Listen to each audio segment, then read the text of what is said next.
noches, República Dominicana. Bienvenidos todos a una nueva entrega de Toque Final.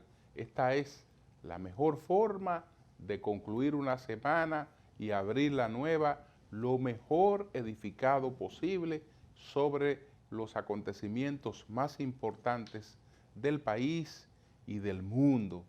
Esta semana, como han sido prácticamente todas las semanas desde que arrancó la pandemia del COVID-19, han sido semanas luctuosas.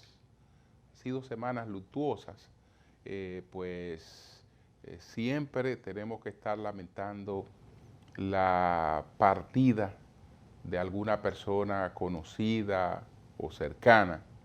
Esta semana pues lamentamos mucho el fallecimiento de Héctor Capellán, uno de los principales técnicos de la televisión dominicana, que trabajó durante muchos años en Colorvisión, en Cinevisión. Últimamente trabajaba para el Canal del Sol como director técnico y un gran amigo, lamentando mucho el fallecimiento de Héctor Capellán, pero también esta semana se produjo el fallecimiento de Jimmy Sierra, un gestor cultural, historiador, investigador, un gran amigo.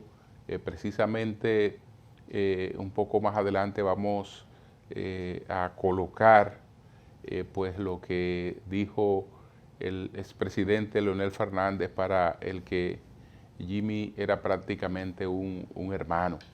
Y bueno, señores, también se produjo el fallecimiento de Chino Estrella, que fue el promotor de los premios Estrella para el arte dominicano. Un cronista de arte siempre y organizador de espectáculos, un gran amigo también, el Chino Estrella. Y bueno, también falleció una hermana de Johnny Ventura, la hermana mayor de Johnny Ventura. Aprovechamos para hacer llegar nuestras condolencias al caballo mayor y el señor McDougall, un reconocidísimo radiodifusor de Santiago de los Caballeros, que fuera presidente de Adora. A todas estas familias, nuestras condolencias. Vamos a ver lo que nos decía, o lo que le decía al país, pues el expresidente Leonel Fernández, en estas circunstancias tan tristes en la que le toca despedir a su gran amigo Jimmy Sierra. Vamos a verlo inmediatamente. Nuestro orientador. Yo llegaba de Estados Unidos, donde había salido cuando tendría como 8 años de edad. Por tanto, estaba desconectado del país. Cuando llego al barrio de Villajuana, Jimmy es de los jóvenes ya universitarios, está terminando su carrera de Derecho. Nosotros éramos todavía estudiantes empezando la secundaria. Entonces, pues Jimmy nos abrió al mundo de las ideas. Villajuana se convirtió en una universidad popular. Yo siempre he contado esto. Se daban discusiones todas las noches. Venían jóvenes, estudiantes, dirigentes políticos de izquierda fundamentalmente, y allí se armaban esas discusiones. Pero se convertía en un estímulo para la lectura, para la investigación, para saber más de lo que se estaba hablando, lo que se discutía. Y ahí Jimmy jugó un rol de vanguardia. Pero además, en esa época, para entonces, ya él dirigía el movimiento cultural universitario, el MSU. Hace poco, fíjense cómo las cosas influyen. Hace poco, José Tomás Pérez, quien estaba de embajador en Washington, escribió una novela. Y él me muestra su novela. Le digo, José Tomás, pero yo no sabía que tú tenías inquietudes literarias. Y dice, sí, yo fui parte del MSU y participé en talleres literarios que Jimmy Sierra impartía. Y eso hace casi 50 años. Entonces, fíjese cómo en el tiempo esas cosas afloran. Y no solamente con José Tomás y conmigo, sino que Jimmy realmente influyó en toda una generación. Porque también había cosas que él nos hacía ver como ir más allá de la superficialidad de las cosas. Por ejemplo, un día me invita a ver una película al cine. Recuerdo Topaz. Cuando vemos la película me dice, yo creo que tú te escribas un artículo para el periódico El Nacional sobre la película. Para mí fue una sorpresa, porque yo tomaba el cine como que usted ve una película, la comenta y se acabó. No, me estaba introduciendo sin darme cuenta a las críticas cinematográficas y a desarrollar un interés real por el cine, que se me quedó desde siempre. Y yo diría que el abuelo de la ley de cine en la República Dominicana es Jimmy Sierra. Porque se dicen que yo soy el padre, él es el abuelo de esa ley de cine. ¿Se deja un legado cultural en términos como historiador? Sí, porque también él hizo la microhistoria. La microhistoria es, ¿verdad?, esos acontecimientos de la vida cotidiana, personajes que pululan. Por ejemplo, había un personaje de los años 50, de los años 60, Chochueca, que sus padres saben quiénes son. Entonces Jimmy rescata la figura de Chochueca y lo coloca en un contexto del desarrollo de la ciudad de Santo Domingo. El doctor Anamú, yo lo recuerdo de niño, al doctor Anamú cargado de libros, subiendo a la calle San Martín, y bueno, Jimmy rescata la figura del doctor Anamú. Fremio, ¿verdad?, que veíamos a Fremio por los tribunales siempre. Entonces Jimmy hace una entrevista ficticia con Fremio que trasciende por su valor literario. Entonces, bueno, ese historiador de lo micro, ¿no?, que rescata las cosas de la tradición, de la vida cotidiana, está en Jimmy, en esa colección de libros que es fabuloso, se llama Yo estaba allí. Va narrando esas historias. Él, por ejemplo, recuerda en uno de los artículos de Yo estaba allí, que nosotros, él y yo, en el año 1973, él precisa el día, estamos debajo de la oficina de Radio Cristal, que pasaron los muchachos vendiendo periódicos de última hora de la tarde, han matado al coronel Camaño. Entonces nosotros escuchamos la muerte de Camaño estando ahí ese día. Entonces él recuerda que había un marino, un oficial de la Marina que estaba en la esquina con un fusil. Y cuando oyó el pregonero de que habían matado, él se acercó a nosotros, el marino, y nos dijo, Camaño acaba de poner un huevo del tamaño del Che. Y entonces Jimmy termina diciendo, yo puedo contarlo, yo estaba allí. Entonces esa colección de trabajos, de pequeños detalles, pequeñas cosas, pero que marcaron la historia, ¿no? Bien, pues que sirvan estas historias que nos ha contado el expresidente Leonel Fernández, pues de homenaje póstumo a Jimmy Sierra. Entonces, señores, bueno, esta semana se produjo ya la proclamación por todo lo alto de Joe Biden y de la señora Kamala Harris como los candidatos presidencial y vicepresidencial del Partido Demócrata de los Estados Unidos. Si nos llevamos de lo que están planteando las encuestas, Joe Biden es prácticamente el presidente electo con anticipación en las elecciones de noviembre de los Estados Unidos. Pero las encuestas en las elecciones estadounidenses no dicen necesariamente lo que puede ocurrir en ellas, porque Estados Unidos tiene la particularidad de que una persona puede alcanzar mucho más votos que otra y no sale electo, pero no mucho más votos. Le puede llevar millones de votos a otro candidato y no necesariamente gana las elecciones. Eso fue lo que pasó con Donald Trump y Hillary Clinton. Hillary Clinton sacó 2.8 millones de votos más que Donald Trump y perdió las elecciones.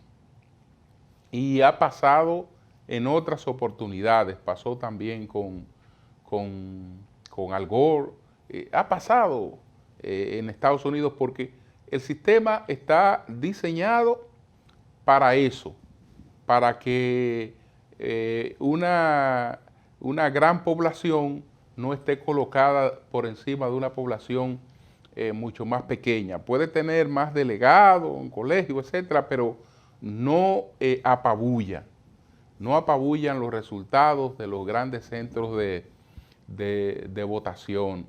Entonces, por eso es difícil el asunto. Hillary tenía una ventaja en las encuestas de 6,6% sobre Donald Trump y perdió las elecciones. Y Hillary era mejor candidata que Joe Biden. Naturalmente, Biden tiene ahora una holgura mayor que la de Hillary frente a Donald Trump, pero todavía faltan unos meses de aquí a noviembre y uno no sabe las cosas que pudieran ocurrir que pudieran fortalecer a Donald Trump. Biden tiene sus virtudes porque él es una persona que es un ejemplo de un hombre que lo ha sufrido todo y ha seguido pues adelante, pero bueno, tiene las limitaciones de la edad, incluso sus bríos, se dice que está mucho más disminuido que los años que tiene, es decir, que él no transmite mucho entusiasmo, y entonces que eso pudiera ser una desventaja. Pero ha sido muy hermoso todo este proceso que hemos podido ver esta semana con todos estos discursos tan interesantes, el discurso de Jimmy Carter, el discurso de Bill Clinton, el discurso de la ex primera dama Michelle Obama, el discurso de Barack Obama, algunas expresiones incluso de figuras republicanas favoreciendo a Biden. Todo este proceso ha sido un proceso realmente digno de uno verlo, ¿no? Valorarlo y admirarlo. Vamos entonces a hacer nuestra primera pausa comercial. Al regreso vamos a presentar cuáles fueron los 10 temas más importantes de esta semana. Adelante.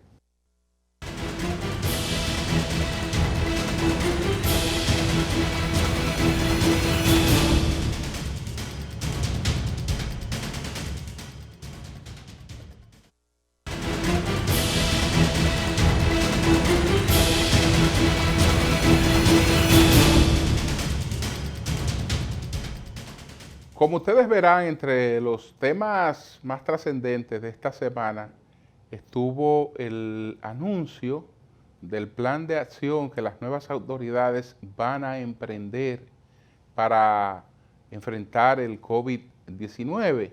La parte más importante de eso que se planteó es que se procurará, y creo que eso se consigue sin ningún problema, un incremento del presupuesto sanitario para incrementarle unos 15 mil millones de pesos adicionales al presupuesto de salud para en lo que queda, en los meses que quedan de este año, continuar con el enfrentamiento de la pandemia del COVID pues 19.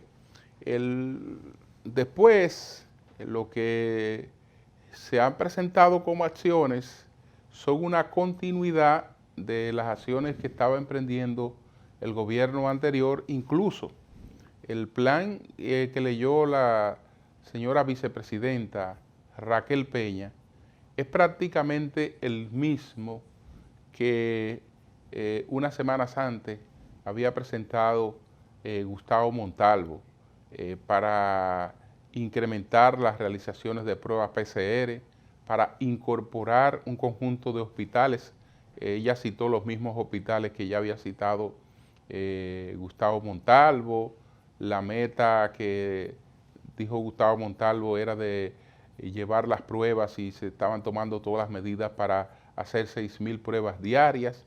Ella habló de que serían 7.000 y otros detalles que hablan de que, bueno, por ahora lo que tendremos será una continuación de lo que venían haciendo las autoridades anteriores. Pero bueno, parece que eso era positivo y como destacó el presidente Abinader, se requiere de la unidad para poder seguir enfrentando esta situación. Vamos a ver entonces, señores, cuáles fueron los 10 temas más importantes de esta semana. Adelante.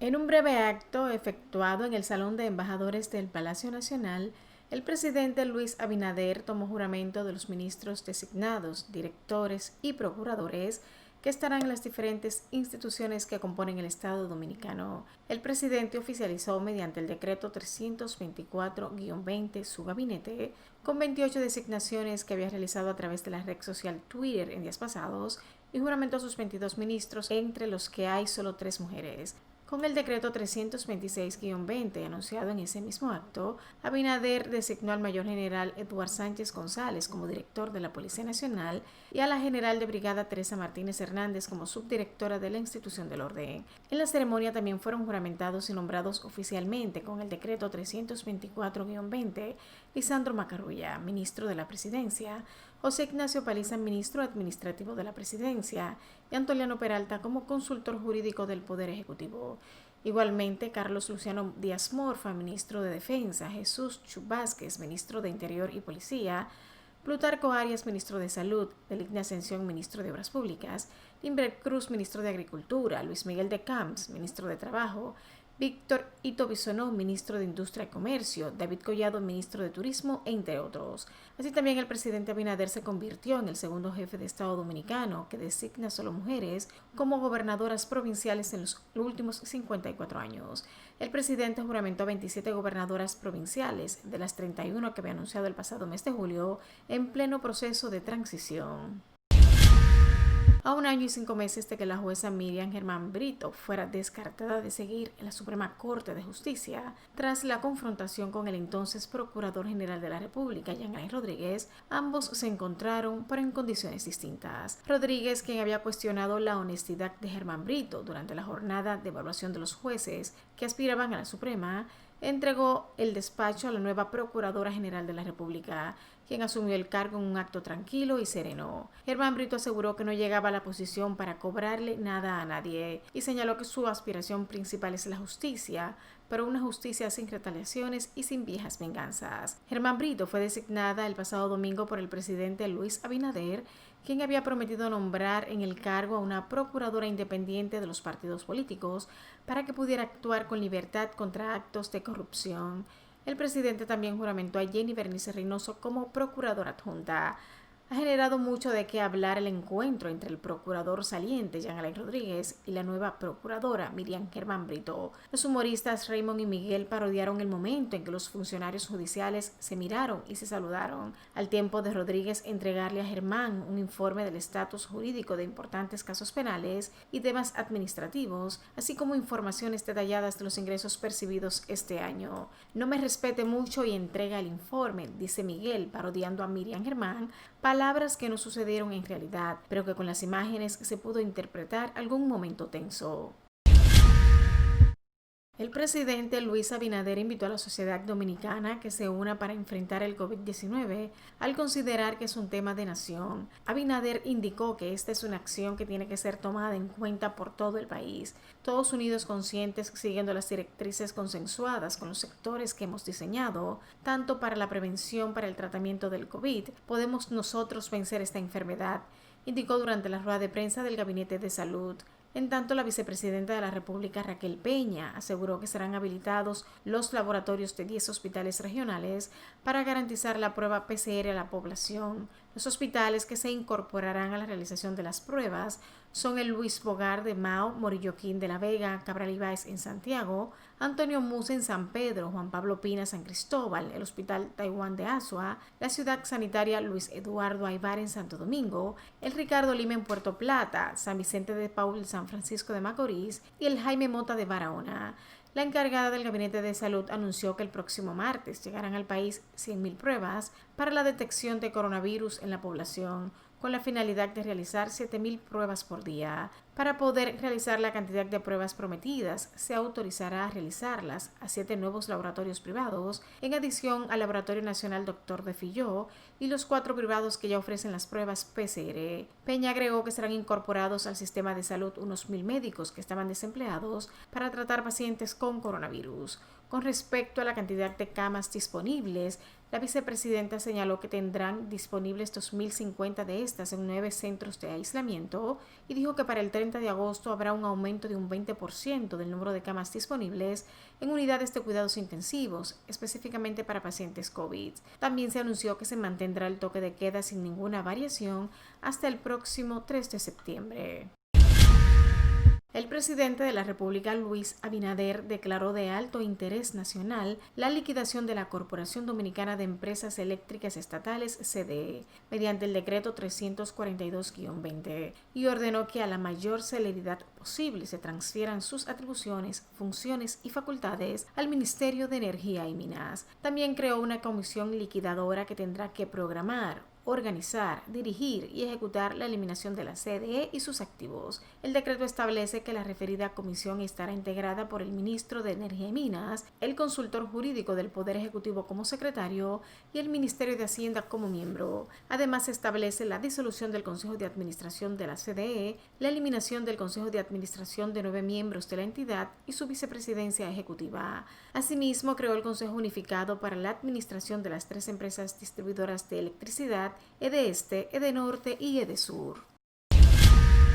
El nombramiento del sociólogo Wilfredo Lozano como director del Instituto Nacional de Migración de la República Dominicana ha generado rechazo en gran parte de la población, luego de que se dieran a conocer sus posiciones respecto al tema de la migración haitiana en el país y en contra de la sentencia del Tribunal Constitucional 168-13. Lozano es un destacado sociólogo, ensayista y poeta que dirige el Centro de Investigaciones y Estudios Sociales. Sin embargo, sus puntos de vista sobre la migración haitiana en la República Dominicana lo han puesto en los reflectores tras su nombramiento, lo que le ha ganado que se le señale como pro-haitiano o antinacionalista. El excongresista Pelegrín Castillo advirtió sobre los peligros que representa la presencia del sociólogo como director del Instituto Nacional de Migración, por ser un abierto defensor de la inmigración masiva e ilegal de haitianos en la República Dominicana. Castillo consideró sobre el nombramiento de Lozano que si la visión que va a predominar en materia migratoria es la del sociólogo Wilfredo Lozano, designado en el Instituto Nacional de Migración, hay que irse preparando para resistencia patriótica intensa. En tanto, el periodista Julio Martínez Pozo criticó la designación del nuevo director del Instituto Nacional de Migración por ser el responsable de coordinar la campaña contra la República Dominicana y por no creer en la sentencia 168-13. Además, recordó que fue Lozano quien llevó a México a haitianos a denunciar que eran dominicanos expulsados del país por el color de la piel, falsedades para que República Dominicana fuera condenada.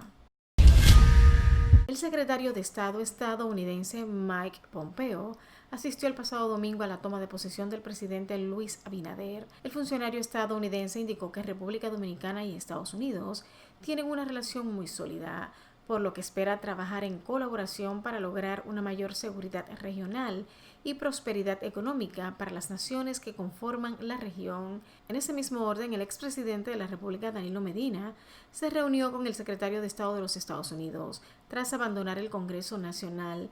No se dio a conocer qué trataron en el encuentro. Pompeo dijo en su cuenta de Twitter que se sentía agradecido por una relación muy productiva con la administración de Medina.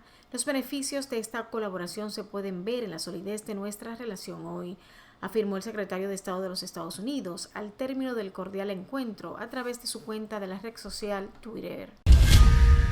Un hombre admitió a las autoridades policiales que mató a la niña Liz María Sánchez, de 9 años, quien estaba desaparecida desde el pasado domingo, cuyo cuerpo lo colocó en un canasto de su motocicleta y lo lanzó al mar Caribe. La menor desapareció antes de las 9 de la mañana, luego de dirigirse a la casa del hombre que confesó el asesinato en el ensanche Isabelita en Santo Domingo Este. El hombre fue identificado como Sterling Francisco Santos, alias El Panadero, quien colabora con las autoridades en la búsqueda de su cadáver. Los padres de la menor dicen que Santos era amigo de ellos. Una cámara de seguridad captó el momento en que a las 8:58 de la mañana del domingo, la niña atravesó una verja para dirigirse a la casa del hombre, a quien los residentes en la zona le dicen El Panadero. Según el video, la niña jamás sale. Sin embargo, a las 11:23 de la mañana, el panadero salió por la misma verja a bordo de un motor que tenía un canasto y contenía un saco. La niña residía junto a sus padres y 2 hermanitos en la calle 13 del ensanche Isabelita, Santo Domingo Este, y el acusado de la desaparición de la menor vive en la calle 10 del referido sector.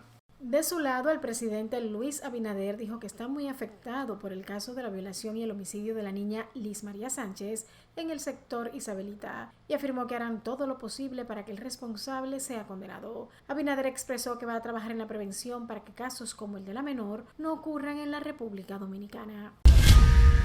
En una sesión celebrada en el Salón de la Asamblea Nacional para garantizar el distanciamiento, los diputados votaron a favor de que sea enviada a comisión especial el debatido proyecto de ley del Código Penal, sin la inclusión del tema de la despenalización del aborto en 3 causales.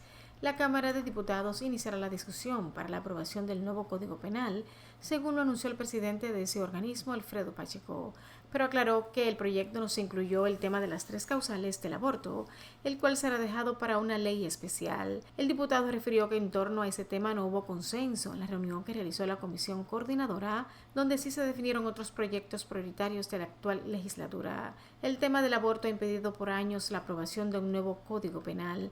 El proyecto del Código Penal incluía que se permitiría el aborto bajo 3 causales, las cuales serían malformación congénita, violación e incesto.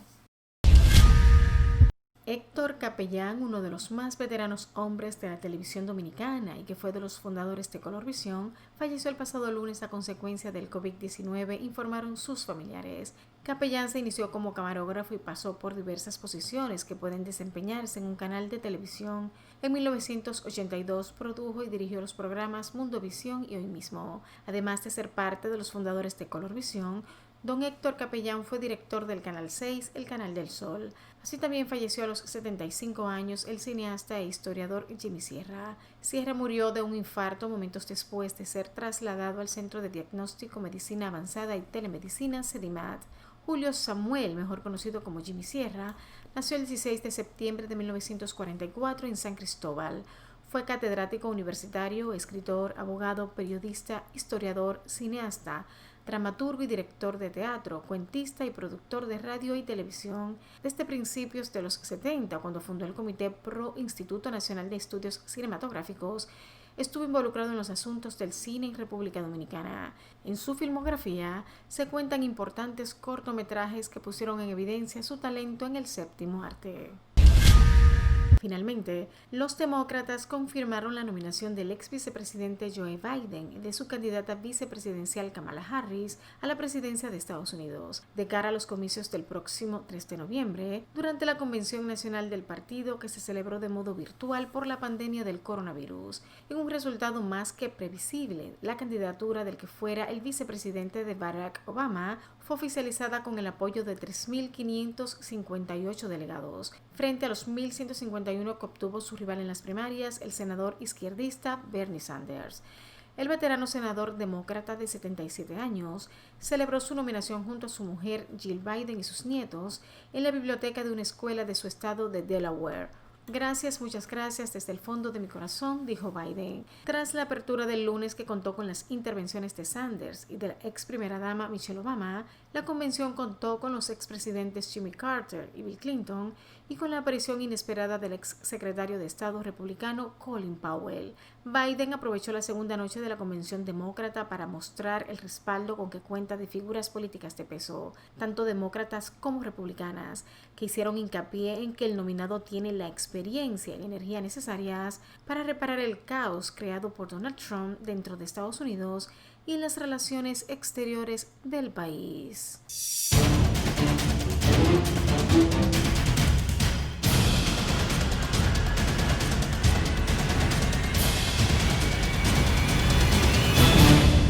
Bien, señores, vamos a una pausa. Retornamos en breve.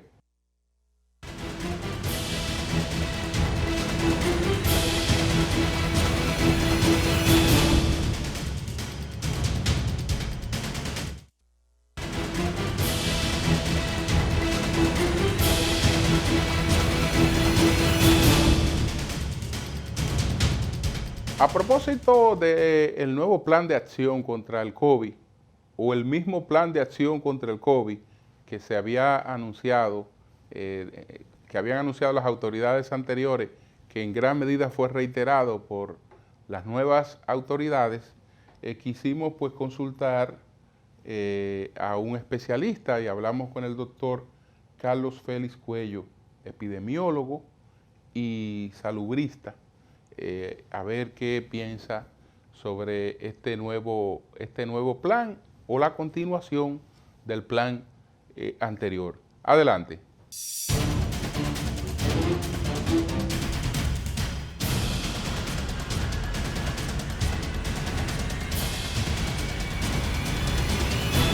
¿Qué piensa del nuevo plan anunciado por las autoridades para combatir la pandemia de COVID-19?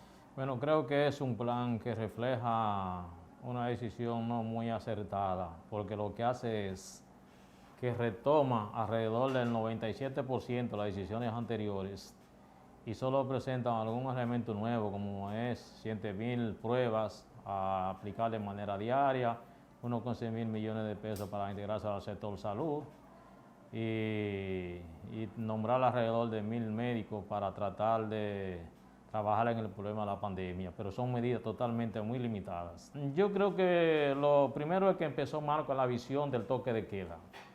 El toque de queda, como ha venido aplicándose, no ha resuelto ni va a resolver nada porque no toma en cuenta la situación epidemiológica y de incubación que tiene esta pandemia.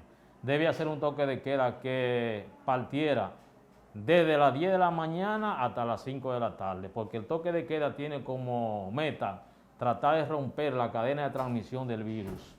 Y esa cadena de transmisión solo puede resolverse con una política estricta desde el punto de vista del cumplimiento de esta y con un dominio del periodo de incubación del virus. Entonces el toque de queda no ha venido dando resultados porque ustedes ven incluso el relajamiento que hay del toque de queda, la falta de aplicación de la voluntad de las autoridades para que ese toque de queda se complete, el problema de la falta de los niveles de educación en el caso del país, actividades por donde quiera, de la forma como sea, además, no observación de la aplicación de la bioseguridad de la mascarilla, la juntadera, las actividades masivas, o sea, eso ha sido un fracaso. Y entonces este gobierno decidió darle continuidad a ese fracaso.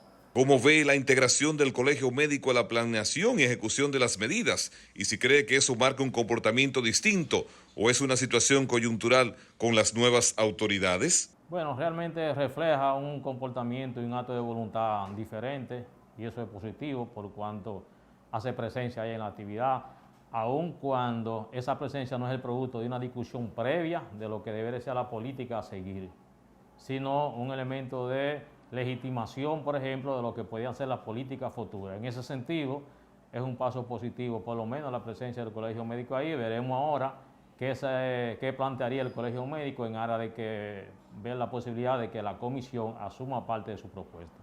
¿En qué medida el incremento de las pruebas diarias de PCR hasta alcanzar las 7.000 diarias puede contribuir a contener la pandemia? En las condiciones actuales, como parte de la política que le da continuidad a las decisiones anteriores, esto por per se es limitada la forma de resolver el problema, porque no se trata solo y exclusivamente de aumentar la capacidad de realización de pruebas.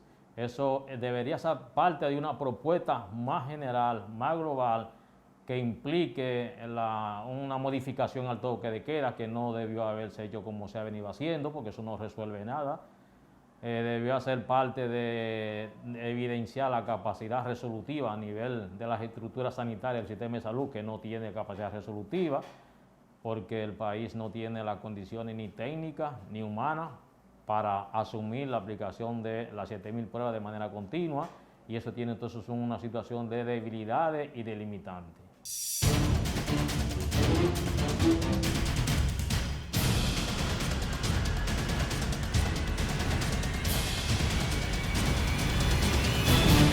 Bien, señores, vamos a una pausa.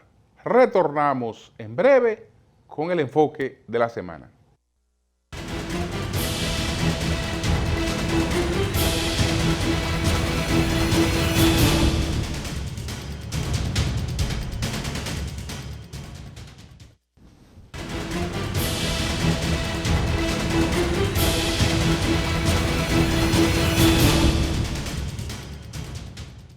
Esta semana el presidente Luis Abinader emitió un decreto que declaró de alto interés la liquidación de la Corporación de Empresas Eléctricas del Estado, la CDEE.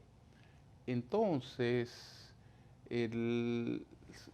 hay una serie de confusiones porque parece que se partió de la premisa, y esa premisa no era correcta, de que la Ley General de Electricidad había eliminado a esa entidad que es la CDE, que la había eliminado.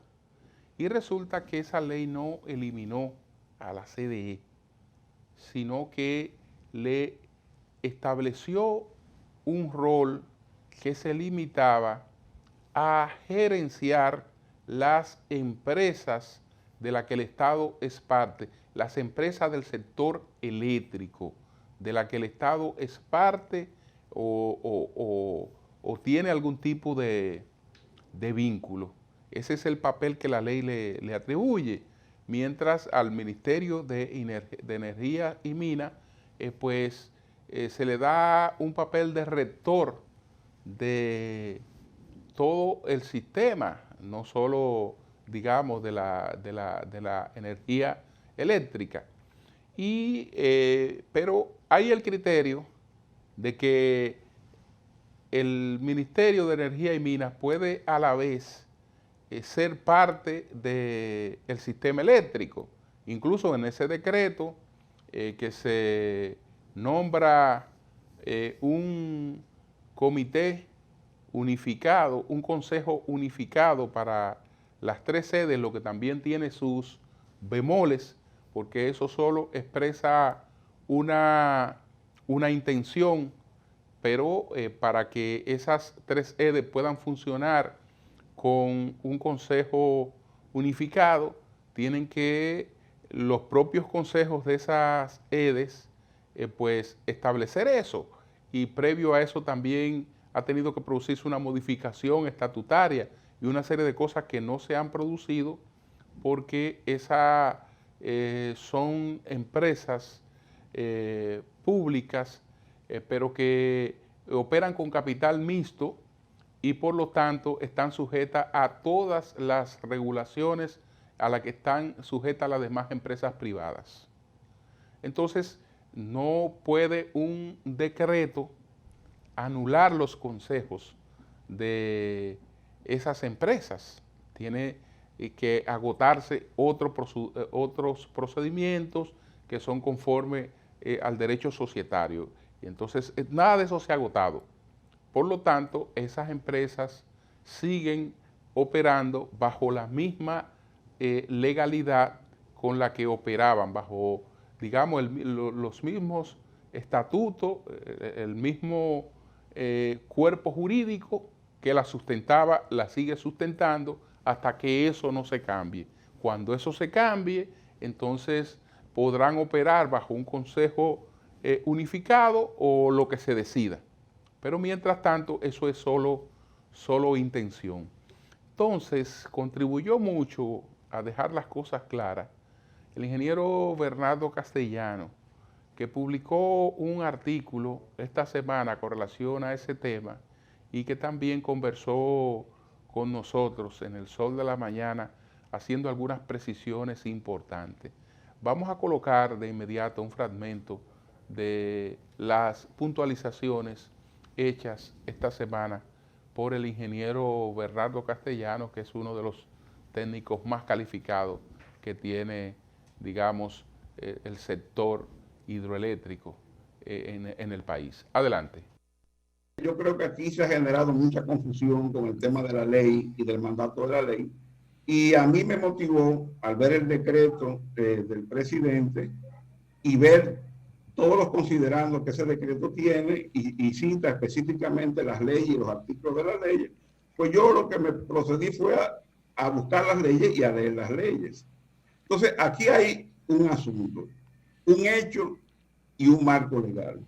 Desde el punto de vista del marco legal, de los mandatos de las leyes, nunca ha habido conflicto entre las funciones de la CDE y las funciones del Ministerio de Energía y Minas, que se crea en el 2013 mediante la ley 113. O sea, conceptualmente los legisladores delindaron claramente los ámbitos de acción de cada institución. La CDE, que se crea por la ley 125.01, que es la Ley General de Electricidad, en su artículo 138, las facultades que le atribuye esa ley están estrictamente vinculadas a las empresas eléctricas estatales. No está vinculado a ninguna injerencia en el sector eléctrico. Ahora, la práctica ha sido que por el liderazgo que han tenido los administradores de la CDE, y quizá por la tradición de cuando la CDE era el monopolio estatal, que era ley, batuta y constitución, pues ellos han excedido en muchos casos las atribuciones que la ley taxativamente le confirió. Hasta el 2013, que se crea el Ministerio de Energía, no había esa figura de planificador del sector eléctrico. En cierto sentido, quizá era la Comisión Nacional de Energía, pero si la Comisión Nacional de Energía no ejercía su rol, no era porque no tuviera quizá las facultades legales para ejercerla, era un problema de liderazgo de quién podría estar siendo incumbente de esa institución. Cuando se crea el Ministerio de Energía, las funciones son muy claras, están en la ley, es el planificador del sector energético que incluye electricidad y combustible y del sector de minería. No, o sea, en ningún momento la ley establece que tiene que involucrarse en la operatividad o en la comercialización de ninguno de los sectores que ella rige. O sea, que el ministerio planifica, que el ministerio elabora las políticas públicas de esos sectores. Es cierto que la ley tampoco se lo prohíbe, pero las leyes tienen un espíritu. Y si nos vamos al espíritu de la ley, el espíritu de la ley es que el ministerio tiene que ser exclusivamente planificador, tiene que ser el que traza las políticas públicas, tiene que ser el que elabora los planes de mediano, corto y largo plazo de los sectores en que está involucrado, que son energía y minas. Ahora, si nos acatamos a la máxima de lo que no está prohibido, está permitido, entonces el ministerio puede hacer de todo. Mañana puede comenzar a vender hasta guineo, que decida. Bueno, en definitiva, señores, esta semana hubo mucha confusión. Tanta confusión que el ministro de Energía y Minas, Antonio Almonte, como ya es parte del hecho de que la CDE había sido supuestamente liquidada, en vez de ir para el despacho del Ministerio de Energía y Minas, él cogió para el despacho de el que era vicepresidente ejecutivo de la CDE, porque le gusta más esa oficina. Y entonces para establecer energía y minas ahí, porque supuestamente la CDE ya quedaba liquidada, que vemos que la ley no la liquidaba. Entonces, el presidente del Consejo Unificado, que era quien tenía planes de ir para la oficina donde está la CDE, al estar ocupada esa oficina por el nuevo incumbente de Energía y Minas, entonces cogió y ocupó las oficinas del gerente de DESUR. El gerente de DESUR fue primero a juramentarse, vio que no había oficina y se fue. Después volvieron y lo juramentaron. Entonces, hay una serie de roles ahí, una serie de cosas que van a crear una situación un poquito caótica en el sector, a menos que no se reaccione de inmediato y se entienda que todo esto tiene que agotar una legalidad, que hay que primero ver qué es lo que establecen las leyes, y después, si se quiere hacer cualquier modificación, una entidad que está creada por ley, desde luego que no la liquida, no la puede liquidar un decreto. Y entonces todas esas cosas, señores, hay que tomarlas en cuenta. Vamos a hacer una pausa, retornamos en breve.